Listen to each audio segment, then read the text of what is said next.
전도자의 삶 62가지 계속 보고 있습니다. 소통과 배려 보고 있는데 9가지 소통과 배려하는 방법. 그래서 세상의 흐름을 바꾸는 그런 하나님의 시간표가 있는데 그게 어떤 것이냐 오늘 알아보도록 하겠습니다. 창세기 41장 38절에 보니까 바로가 그의 신하들에게 이르되 이와 같이 하나님의 영에 감동된 사람을 우리가 어찌 찾을 수 있으리요 하고 그랬습니다. 하나님의 시간표가 되니까 요셉을 하나님의 영에 감동된 사람으로 그리고 하나님의 영에 감동되어서 세상을 바꿀 수 있는 사람으로 딱 준비시켜 놨다가 세상이 가장 그런 사람을 필요로 할 때 딱 내어놓으신 겁니다. 하나님이 시간표라는 건 하나님이 움직이시는 그런 뭔가 이렇게 역사의 흐름 그런 걸 말을 하는 건데 그거를 시간표를 우리가 좌지우지하는 게 아니고 하나님이 움직이시는 거잖아요. 세상이 가장 필요한 때에 하나님이 그걸 보고 계시다가 이 친구를 이 렘넌트를 이 집사를 이 장로를 이때 써야 되겠다. 그래서 딱 세상에 내놓으시는 거예요. 그러면 세상을 바꾸는 시간표가 이루어지게 됩니다. 그런 의미로서 접근을 해가야 되겠습니다. 저번 주 우리가 말씀을 받았는데 홍해 앞에 선 이스라엘이라는 제목으로 말씀을 받았습니다. 홍해는 나의 방법이 0.01%라도 적용되지 않는 곳이다. 그렇게 정의를 하셨어요. 내 방법으로는 도저히 건너갈 수 없고 그리고 해결할 수 없는 곳이 어떤 곳이냐면 홍해입니다. 앞에는 바다 가로막혀 있죠. 이 사람들이 늘 무태서만 살았는데 어떻게 수영하는 법을 알았겠어요. 그리고 수영하는 법을 조금 잘하는 사람이더라도 바다 헤엄치는 거 보면 그렇게 오래 가지 못합니다. 그리고 200만이나 되는데 사람들 이렇게 제가 철인 3종 경기하는 사람들 오픈워터 하는 거 이야기 들어봤거든요. 같이 수영을 하면 바닷물에 맞는 게 아니고 옆에 오는 그 사람들 이게 수영하는 거 있잖아요. 그게 맞는데요. 그리고 맞아가지고 시계도 날아가고 시계 비싼 거 차거든요. 그 사람들. 시계도 날아가고 안경 쓴 것도 날아가고 머리도 날아가고 그래가지고 같이 이렇게 서로 막 숭이 다툼하다가 한 번 이렇게 때리잖아요. 한 번 맞으면 정신이 번쩍 든대. 그래가지고 이렇게 막 한다 그러더라고요. 근데 그거 오픈워터 하는 거 1km도 안 됩니다. 근데 홍해가 그러면 바다지 않습니까? 해자 쓰잖아요. 바다잖아요. 그러니까 넓은 거리인데 그걸 어떻게 수영 쳐서 수영으로 건너가겠어요. 갈 수가 없죠. 그리고 뒤에는 뭐 있어요? 뒤에는 애국 군대 따라오고 있죠. 전차라고 그래서 별로 이렇게 생각 안 하는 건데 그 당시 때 전차는 말 달린 전차는 지금 시대의 탱크입니다. 탱크보다 더한 거예요. 그런 거를 갖고 이렇게 전투기 이런 걸 몰고 뒤에서 확 몰아오는 거예요. 그리고 양옆에는 돌산이 있었다 그랬죠. 빠져나올 길이 없어요. 그런데 여기서 뭘 해본들 뭐가 통하지는 않는 거예요. 그래서 이런 홍해와 같은 그런 걸 만났을 때 우리가 대부분요, 왜 우리가 거기에 들어가게 됐지 이렇게 낙심하게 되고 원인을 따지거든요. 원인 따질 필요 없습니다. 출애굽기 13장 17절 18절 목사님의 말씀 이렇게 확인시켜 주셨잖아요. 하나님이 홍해로 이스라엘 백성을 몰아넣으신 겁니다. 우리를 홍해 앞에다가 갖다 놓으신 거예요. 왜요? 우리가 만약에 다른 길로 가면 낙심해서 이제 하나님 안 믿겠다. 신앙 완전히 버려버릴까봐. 이스라엘 백성이 일주일 만에 광야길로도 갈 수 있는데 그 길로 가면 전쟁을 해야 돼요. 큰 전쟁을 해야 돼요. 그러면 아이고 우리가 하나님 안 믿겠다. 다시 완전히 포기해버릴까봐. 그래서 하나님이 홍해 앞으로 딱 몰아넣으신 겁니다. 홍해 앞에서 하나님의 능력을 체험하게 하고 건너가게 하도록. 그래서 가나안까지 완전히 가게 하도록. 거기서 모세는 언약의 완전성을 믿고 있었고 그 언약의 완전성을 믿었던 사람들은 하나님의 능력을 체험하게 됐습니다. 거기서 2가지 반응이 나왔습니다. 첫 번째는 출애굽기 14장 12절에 보니까 우리를 가만히 내버려 둬라. 우리가 이렇게 된다고 말하지 아니했냐. 우리가 애굽 사람을 섬기겠다고 말하지 아니했냐. 애굽 사람을 섬기면서 살았던 게 좋을 뻔했다. 그렇게 말하는 사람 첫 번째. 두 번째는 출애굽기 14장 13절 14절에 보니까 너희는 가만히 서서 여호와께서 너희를 위하여 행하시는 구원을 보라. 여호와께서 너희를 위하여 싸우시리라 그랬습니다. 가만히 좀 있어라. 말 좀 그만. 가만히 있으라는 무슨 말이에요? 속된 말로 입 다물어라. 조용히 해라. 그러면서 너희를 위하여 하나님이 싸우실 것이다 그럽니다. 두 가지 눈이 있습니다. 첫 번째는 육신의 눈으로 바라보는 거. 두 번째는 영적인 눈으로 바라보는 거. 누가 이겼습니까? 영적인 눈으로 바라보는 사람들이 하나님의 능력을 체험했습니다. 육적인 눈으로 바라봤던 사람들 말이 맞지요. 뒤에서 쫓아오고 앞에 막혔고 그 옆에는 나갈 데가 없으니까 그 말이 맞는 것 같아요. 그러나 누구 말대로 됐습니까?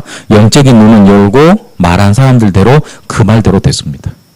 우리가 고민하는 거, 염려하는 거 많을 수 있습니다. 그러나 우리에게 주신 하나님의 언약대로 하나님이 우리에게 주신 복음의 길대로 됩니다.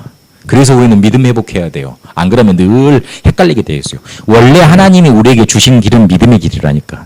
근데 우리가 대부분요, 염려하는 대로, 고민하는 대로 가려고 그래요. 그러니까 헷갈리지.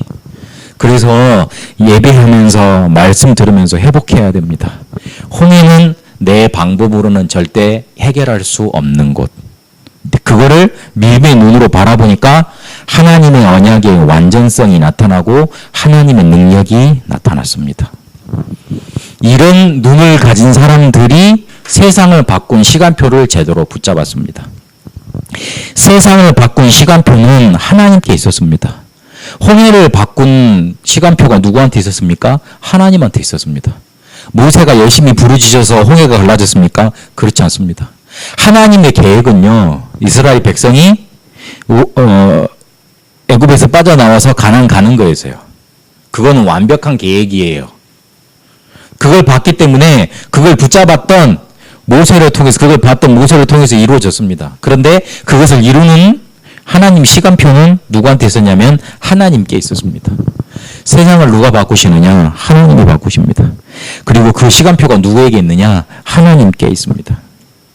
그래서 앞에도 말씀드렸지만 우리가 믿음의 눈을 제대로 뜨고 있어야 되는 거예요. 하나님이 과거, 현재, 미래 속에 어떻게 인도하시는 것을 제대로 봐야지만 세상을 바꾸는데 우리가 쓰임 받을 수 있습니다. 세상이 가장 필요할 때 하나님이 우리를 등장시키십니다. 우리를 준비해 놨다가. 그렇게 봐야 됩니다. 세상을 바꾸는 시간표는 우리가 좌지우지하는 게 아니에요. 하나님이 가장 세상이 필요할 때 우리를 딱 등장시키는 거예요. 그런데 그때까지 기다리려면 우리에게 믿음의 눈이 있어야 되는 거예요. 그걸 바라보라는 거예요. 요셉은 가정에서 일어났던 과거의 모든 일들이 잘못하면 상처가 될 뻔했어요. 자기 어머니가 죽었죠. 그리고 형들이 자기를 괴롭혔죠. 그리고 계모들이 자기를 막 이렇게 힘들게 했어요. 그런데 거기서 복음 회복하고 기도 회복하고 미션을 회복했습니다. 상처받을 수 없었던 과거의 그런 일들이 오히려 복음을 회복하고 기도를 회복하고 미션을 찾아내는 발판이 됐습니다. 그렇게 만드는 결단이 있게 되시길 바랍니다. 그리고 결국은 근본을 완전히 살려내는 축복이 요셉에게 찾아졌습니다. 과거를 상처로 놔둘 것이냐, 발판 삼고 우리의 모든 것을 바꾸는 그런 뭔가 하나님의 축복으로 삼을 것이냐, 우리의 믿음이 달려 있습니다. 우리가 정말로 믿음으로 이걸 고백해야 돼요. 과거는 문제 아니다. 괜찮다. 나에게는 문제 없다.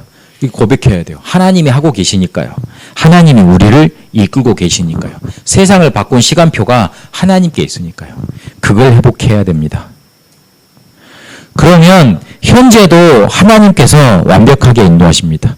우리가 현재의 길을 살아가는데, 현실을 살아가는데 위기, 갈등, 어려움 계속 찾아옵니다. 그러나 자세히 쳐다보면 그게 바로 하나님이 함께 하시는 길이 됩니다. 여호와께서 요셉과 함께 하심으로 요셉이 형통한 자가 됐습니다. 형통한 자가 됐을 때 요셉은 어떤 위치에 있었습니까? 노예 위치에 있었어요. 노예면 사람들이 보기에 아이고 힘들다 어렵다 그렇게 생각할 거 아닙니까? 그런데 그게 오히려 하나님이 함께 하시는 길이 됐습니다.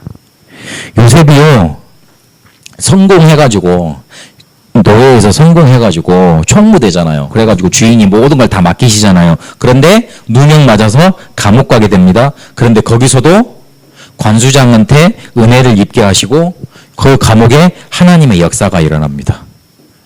요셉이 어려움이라고 생각했을 법했던 것들, 우리가 보기에는 갈등이라고 생각하는 것들, 우리에게 닥쳐오는 어려움들, 그게 바로 곧 하나님이 우리와 함께 하시는 길이 됩니다.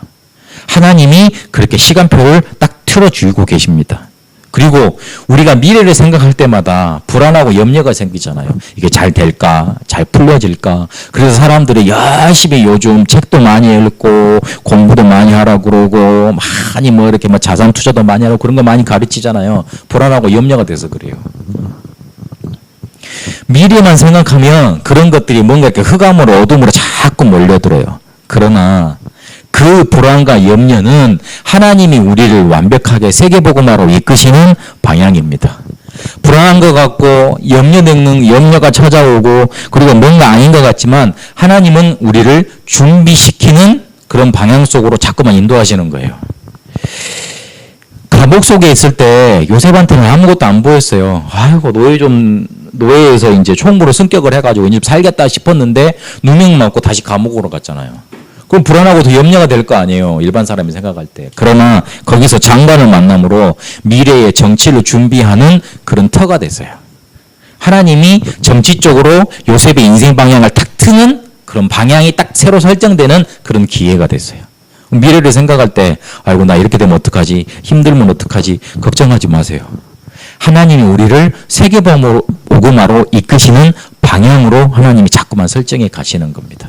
세상을 바꾸는 시간표가 과거, 현재, 미래 속에 나타나는데 하나님은 과거를 우리의 과거를 저주하지 않으시고 근본을 바꾸는 축복의 발판으로 만드셨고 현재 하나님이 함께 계시고 미래에도 세계복음화로 이끄십니다. 그 시간표를 붙잡아야 되겠습니다. 과거, 현재, 미래. 딱 오늘만 생각해 놓고 불안, 염려하지 말라는 뜻이에요. 딱 지금만 생각하고 불신앙하지 말라는 소리예요. 과거에도 하나님이 모든 우리의 실수를 축복으로 만드셨고 미래에도 함께 계실 것이고 그리고 현재에도 지금 나와 함께 계시고 한다는 소리예요. 그렇기 때문에 세상을 바꾸는 시간표가 하나님께 있기 때문에 두려워하지 말고 염려하지 말라는 소리입니다.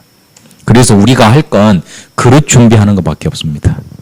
하나님이 분명히 모든 것을 하시고 계시기 때문에 모든 것을 하실 것이기 때문에 우리는 그 축복을 담을 수 있는 그릇을 준비해야 됩니다. 그릇 준비하라니까 말이 좀 어려울 수 있는데 3가지 그릇을 준비하세요. 첫 번째, 말의 그릇. 말은 그냥 나오는 게 아닙니다. 우리의 상태를 나타내 줍니다. 어떤 때는 우리 아이들이 이렇게 가끔 이거 뭐 해달라 그러거든요. 그래 잘해줄게 그러고 할 때가 있어요. 그럴 때 있어. 그럼 내 마음이 좀 뭔가 여유 있고 편안할 때야. 어떨 때는 너무 힘들어 죽겠고 나도 힘들 때 있잖아요. 바쁠 때 이렇게 막 헷갈릴 때 있잖아요. 그때 뭐 좀 해달라 그래. 했다 해. 말이 제대로 안 나가. 그렇죠? 말이 어떨 때는 좋게 나갈 때 있고 나쁠 때 나갈 때 있어요. 근데 그 말이 좋고 나쁩니까? 그렇지 않죠. 내 상태가 좋고 나쁘죠. 그래서 말은 내 상태를 대변해 줍니다. 그래서 말의 그릇을 바꾸세요. 되도록이면 우리 랩런트들은 조금 생각하고 말을 하세요. 너무 생각 없이 말을 하다가 나중에 큰 걸로 돌아옵니다. 그래서 말은 나의 상태. 그래서 상태를 바꾸는 그릇을 준비하세요. 2번째, 생각의 그릇을 바꾸세요. 생각은 우리가 가지고 있는 틀입니다. 내 생각 크면 생각도 큽니다. 내 생각이 이렇게 작으면 뭐라고 표현을 해야지? 내 틀이 작으면 생각도 작아집니다. 내 틀이 크면 생각도 넓게 할 수 있습니다. 그래서 여행을 다니라, 뭐 책을 읽으라 이거는요 우리 틀을 자꾸만 깨는 거예요. 어디 한 번도 여행 못 가본 사람은 맨날 그것만 생각할 거 아니에요. 자기가 본 데만 생각할 거 아니에요. 틀이 좁아지죠. 그러니까 생각도 좁아지죠. 그래서 생각의 틀을 바꾸세요. 깨버리세요. 3번째, 믿음의 그릇을 준비하세요. 믿음은 우리의 신앙의 정체성을 나타내 줍니다. 제가 보니까 불신앙하는 사람들은 끝까지 불신앙하더라고요. 믿음 있는 사람들은 끝까지 믿음 가죠. 아이고 하나님, 아이고 그러면 난 어떻게 됩니까? 이제 그렇게 물어볼 사람이 있는데 기도하세요. 하나님, 나는 하나님의 자녀입니다. 끝까지 믿음의 정체성을 가지고 믿음 속에 서게 하여 주옵소서. 그래서 그릇을 준비하세요. 그래야지만 내 속에, 내 가는 현장 속에 세상을 바꾸시는 하나님의 시간표가 나타납니다. 하나님은 세상을 바꾸시길 원하고 그리고 현장을 바꾸시길 원하시는데 그 준비를 다 하고 계시는데 딱 그 세상이 원하는 시간표 속에 나를 딱 등장시키십니다. 그 시간표를 하나님이 잡고 계세요. 그거 생각하기 위해서 과거, 현재, 미래를 딱 뭔가 이렇게 같이 종합적으로 보면서 하나님의 시간표 인도하심을 믿으라는 얘기입니다. 여러분 앞에 혼의가 있다 하더라도 믿음으로 고백하는 축복 있게 되시길 바랍니다. 하나님이 여러분을 위해서 싸우십니다. 그래서 그릇 준비하는 축복 있게 되시길 바랍니다. 살아계신 하나님, 우리에게 혼의 같은 문제가 있다 할지라도 그거를 이길 수 있는 언약의 완전성을 주셨고 그리고 하나님이 우리와 함께 하시는 능력, 함께 하시는 줄로 믿습니다. 우리의 과거를 발판 삼으셨고 그리고 현재 속에 우리와 함께 계시고 미래의 방향도 우리가 완벽하게 주셨는데 완벽한 하나님의 인도를 믿고 세상을 바꾸는 시간표 속에 우리가 들어가게 하여 주옵소서. 그릇 준비하여 하나님이 우리를 축복하시는 것 마음껏 담고 누리게 하여 주옵소서. 이제는 우리 주 예수 그리스도와 하나님의 살아계심과 성령님의 역사 인도하심이 세상을 바꾸는 시간표 속에 믿음의 고백으로 인도받을 하나님이 원하시는 그릇으로 쓰임받을 우리 모든 세상교회 성도들과 베트남과 한국 위에 이제와 영원토록 항상 함께 계실지어다. 아멘.